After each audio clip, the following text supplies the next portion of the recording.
অন্যদিকে নন্দীগ্রামে সমবায় ভোটকে কেন্দ্র করে উত্তেজনা, সমবায় ভোটে বোমাবাজির অভিযোগ সামনে আসছে। নন্দীগ্রামে এগ্রিকালচার সোসাইটির নির্বাচনে ১ নম্বর ব্লকে ৭টি আসনে ২২ জন প্রার্থী প্রতিদ্বন্দ্বিতা করছেন।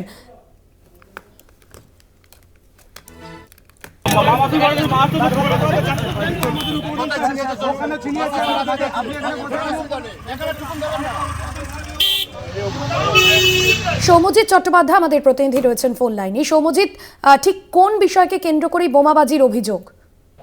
দেখো বর্ষদিদি, দীর্ঘ ১৫ বছর পরে তমলুক কোঅপারেটিভ এগ্রিকালচার ব্যাংকের নির্বাচন আজ ১২টি কেন্দ্রে নির্বাচন চলছে। তমলুক এবং হলদিয়া মহকুমার ১২টি কেন্দ্রে নির্বাচন চলছে। আর এই নির্বাচন ঘিরেই কিন্তু রীতিমতো উত্তপ্ত হয়ে উঠেছে নন্দীগ্রাম। নন্দীগ্রামের যে কাঞ্চননগর হাই স্কুলে, সেখানে কিন্তু আজকে একটি ভোট কেন্দ্র ছিল এবং সেখানেই সকাল থেকেই শুরু হয়েছিল ভোট গ্রহণ।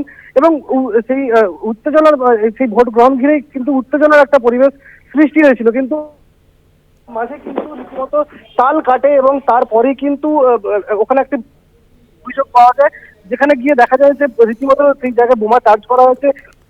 এবার ওবার বোমার স্প্লিন্টার পড়ে রয়েছে এবং তারপরেই কিন্তু ওই ঘটনাস্থলে পুলিশের শীর্ষ কর্তারা উপস্থিত হন এবং তমলুকের প্রাক্তন সাংসদ দিব্যেন্দু অধিকারীও ঘটনাস্থল পরিদর্শনে ইতিমধ্যেই সেখানে উপস্থিত হয়েছেন। ভাষ্য দিদি। ধন্যবাদ সৌম্যজিৎ।